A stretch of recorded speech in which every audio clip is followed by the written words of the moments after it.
మా దీపు పెళ్ళైతే చాలా బాగా జరిగింది. కానీ నిన్నటి వీడియో అయితే పోస్ట్ చేయడానికి నాకు అస్సలు అవ్వలేదు. ఫుల్ బిజీ డే అని చెప్పొచ్చు. ఇంకా వాళ్ళ ఇంటికి వెళ్ళేసరికి అయితే ఇలా మంచిగా పసుపు అది పెట్టేసుకొని అక్కడ తీసుకెళ్లాల్సిన సామాన్లన్నీ అయితే మంచిగా సర్దేసుకుంటున్నారనమాట.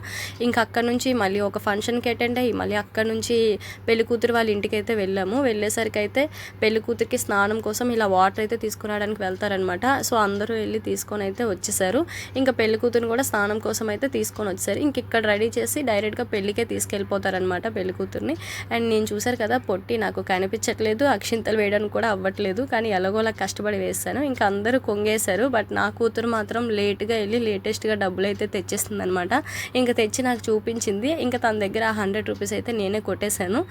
ఇంకా అది అవ్వగానే పాపకి అదే పెళ్లి కూతురికి పసుపు అది రాస్తుంటే నేను కూడా వెళ్ళాను. ఈలోపు మా అనీష్ గారు కనిపిస్తే వాడికి కూడా పసుపు అది రాసేసాను అనమాట. అతను కదా ఆ మాత్రం వాడిని ఏడిపించాలి, ఏమంటారు?